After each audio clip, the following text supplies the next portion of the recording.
truly want a trial because I want a bloodbath talaga. So, sa senatorial candidates, ma'am, ang tingin niyo magiging takbo ng impeachment trial, ma'am? How positive are you na, or confident are you na ma-active kayo, ma'am, dun sa senatorial to Senate?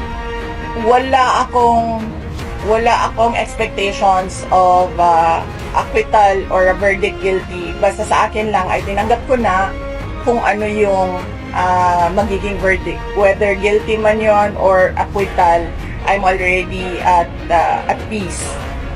At hindi ko alam kung paano boboto ang mga senators. If at all there will be a trial, I think it is wrong to start counting votes now because they haven't seen evidence yet. They haven't seen what the prosecutors have. They haven't seen what our defense is. So, parang mali siguro na magbilingan ng boto ng walang I truly want a trial because I want a bloodbath talaga.